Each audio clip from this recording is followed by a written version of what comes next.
आज अपने को देखना है topic 5 biogas gasification familiarisation with different gasifiers. मतलब गैसिफायर्स के टाइप्स देखने हैं अपने को, डिफरेंट गैसिफायर्स। ठीक है, इसमें देखते हैं अपन बायोमास गैसिफिकेशन। उत्पादक गैस यानी कि सिन गैस के उत्पादन को गैसीकरण के रूप में जाना जाता है। जो CO2 और जो मीथेन होती है उनके उत्पादन जो मतलब गैस उत्पन्न होती है वो सिन गैस होती है। ये उत्पादन को गैसीकरण के रूप में जाना जाता है। ये ठोस ईंधन का पूर्ण दहन होता है। ठोस ईंधन यानी कि बायोमास का पूर्ण दहन होता है लगभग 1000 डिग्री सेल्सियस पर। जिस रिएक्टर में दहन होता है उसे गैसीकरण कहते हैं। ठीक है, पूर्ण दहन या बायोगैस दहन से प्राप्त उत्पादों में आमतौर पर CO2 जल वाष्प, नाइट्रोजन के ऑक्साइड और सल्फर के ऑक्साइड होते हैं। पूर्ण दहन या फिर जो बायोमास को अपन जलाएंगे तो उसमें CO2, H2O हो सकती है, NO और SO2 मतलब कि नाइट्रोजन के ऑक्साइड और सल्फर के ऑक्साइड ये हो सकते हैं। हालांकि गैसिफिकेशन में जहाँ ठोस ईंधन का अधिशेष होता है, अधिशेष होगा उसका, ठोस ईंधन का अधिशेष होगा, इसका मतलब उसको कम जलाएंगे अपन। ठीक है, उसको जब कम जलाएंगे तभी कुछ बचेगा उसमें से, तभी अधिशेष प्राप्त होगा। उत्पाद दहनशील गैस जैसे कार्बन मोनोऑक्साइड, हाइड्रोजन, मीथेन के अंश और टार और धूल जैसे, ये सब तो उपयोगी होगी, है ना। और पर टार और धूल जैसे अनुपयोगी उत्पाद भी प्राप्त होते हैं अपने को इससे। इन गैसों का उत्पादन चारकोल की चमकती परत के माध्यम से जलवाष्प और CO2 की प्रतिक्रिया से होता है। चारकोल की चमकती परत में चारकोल के माध्यम से होते हुए CO2 और जलवाष्प की क्रिया से होती है, उसमें उनके अंदर रिएक्शन होती है जिससे होती है CO2 और वाष्प की। गैसीफायर डिजाइन को निम्न स्थितियाँ बनानी पड़ती हैं। बायोमास को चारकोल में बदला जाता है। पहले चारकोल को उपयुक्त तापमान देकर और गर्म करते हैं और CO और H2 के मिश्रण में बदला जाता है। ठीक है, नेक्स्ट है अपने गैसीफायर्स के चरण। गैसीकरण में शामिल मुख्य चरणों को अपस्ट्रीम गैसिफिकेशन और डाउनस्ट्रीम में वर्गीकृत किया गया है। यह नाम है, ये अपस्ट्रीम गैसिफिकेशन और डाउनस्ट्रीम, जिसको अपन आगे अभी डिटेल से देखेंगे। बायोमास गैसिफिकेशन में शामिल प्रक्रियाएं, प्रोसेसिंग ऑफ बायोमास, उसके प्रोसेस करेंगे पहले, गैसिफिकेशन होगा, उसका क्लीन अप या फिर रिफॉर्म होगा वो, और फिर गैस यूटिलाइजेशन होगा। ठीक है,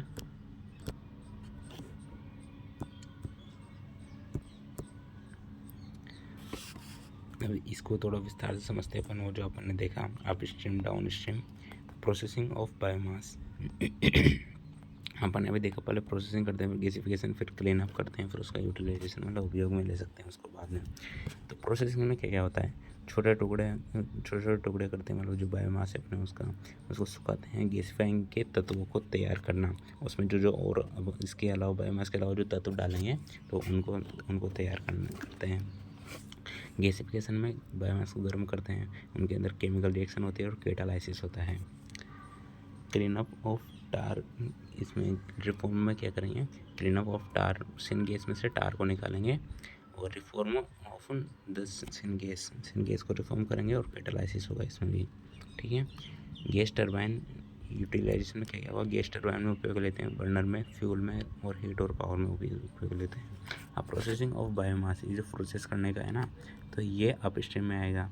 गैसिफिकेशन का है, ये इतना गैसिफिकेशन इस प्रक्रिया में आएगा, और यहाँ से यहाँ तक का है पूरा डाउन स्ट्रीम प्रोसेसिंग में आएगा। ठीक है,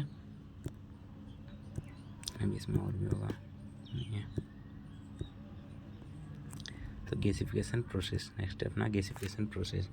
गैसीकरण एक थर्मोकेमिकल प्रक्रिया है, मतलब थर्मोकेमिकल मतलब थर्मो मतलब गर्म और केमिकल मतलब रासायनिक क्रिया है, जिसमें बायोमास को उच्च तापमान पर रखा जाता है और आपूर्ति की गई ऑक्सीजन की मात्रा के आधार पर पायरोलाइसिस और बायोमास का गैसीकरण होता है। पायरोलाइसिस और बायोमास का गैसीकरण होता है। ठीक है, पायरोलाइसिस वगैरह अभी आगे सब कुछ आ जाएगा ये। अब आगे देखते हैं गैसीफायर यानी कि जनरेटर क्या होता है। एक रिएक्टर जो थर्मो रासायनिक प्रक्रिया के माध्यम से ठोस ईंधन को गैसीय ईंधन में परिवर्तित करता है।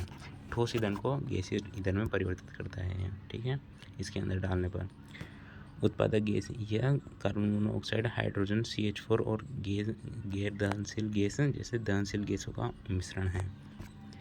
ये सब तो जलने वाली है, CO, मीथेन, हाइड्रोजन, और ये जलने वाले तो इन गैसों का मिश्रण है ये।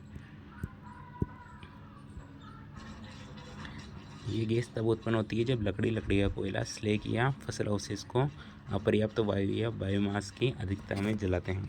बायोमास जब ज़्यादा मात्रा में जलाते हैं, पहले तो अपन ने देखा वो अधिशेष प्राप्त होता है, उसको कम जलाते हैं, पर इसमें जब पूरे फुल जलाएंगे उसको तब जाके ये सब लकड़ी, कोयला ये सब प्राप्त होंगे अपन को फल से।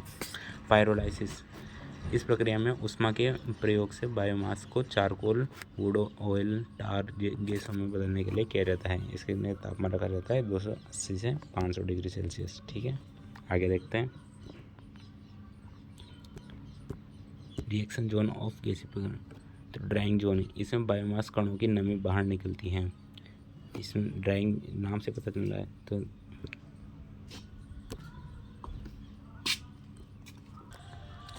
तो अपन ने देखा ड्राइंग जोन, इसमें बायोमास कणों की नमी को बाहर निकल जाती हैं।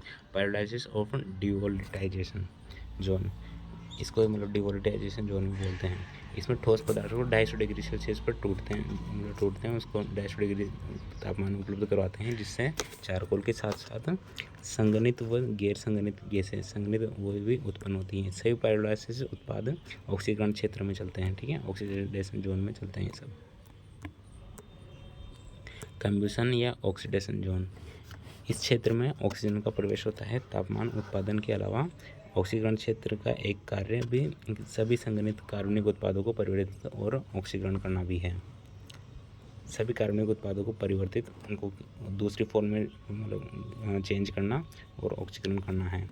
रिडक्शन जोन, इस क्षेत्र में गैसों और चारकोल की संवेदनशील गर्मी, पानी, CO, इस क्षेत्र में गैसों और चारकोल की संवेदनशील गर्मी, पानी, CO, कार्बन मोनोऑक्साइड और चारकोल में कार्बन के बीच एंडोथर्मिक प्रक्रियाओं में अवशोषित होती हैं। ठीक है ना, ये सब अवशोषित होती है। जिसमें रिडक्शन जोन में टेम्परेचर आमतौर पर ऑक्सीडेशन जोन से कम होता है। ठीक है, रिडक्शन जोन में कम होता है ऑक्सीडेशन जोन से। अब अपने को जो ये प्रक्रिया है, ये जो अपन ने देखा ड्राइंग, पायरोलाइसिस, कंबशन और रिडक्शन, इसको अपने को समझना है। तो ड्राइंग में क्या होता है, हीट देते हैं बायोमास CH2 को, और उससे हाइड्रोजन H2 मतलब बनती है, जल बनता है, उसमें बनती है। पायरोलाइसिस की प्रक्रिया में क्या होता है, हीट देते हैं बायोमास CH2 को, चारकोल और टार बनता है। कंबशन में क्या होता है, H2 और CO2 बनता है। रिडक्शन में क्या होता है, चारकोल से हाइड्रोजन और कार्बन मोनोऑक्साइड ये बनती है। Factor affecting the gasification process, मतलब क्या क्या है इसको प्रभावित करते हैं, वो अपने को इसमें देखना है। बायोमास के पूर्व उपचार की आवश्यकता होती है।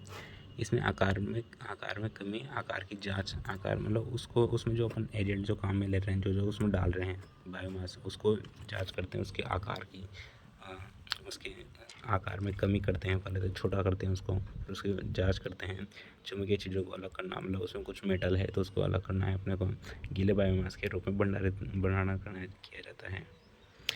गैसीकरण से पहले नमी की मात्रा को कम करने के लिए सुखाया जाता है, उसको सुखाते भी ड्राई करते हैं उसको, और सूखी सामग्री के रूप में भंडारित किया जाता है।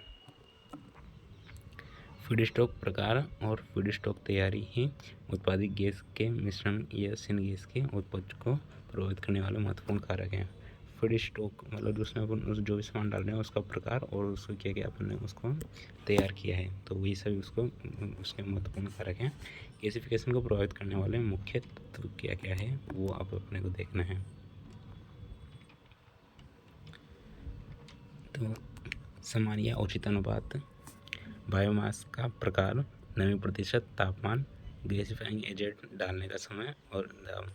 बायोमास का प्रकार हो गया, समान या उचित अनुपात क्या क्या उसमें डाल रहे हैं उसकी मतलब वो वैल्यू क्या है, उसकी मात्रा क्या है।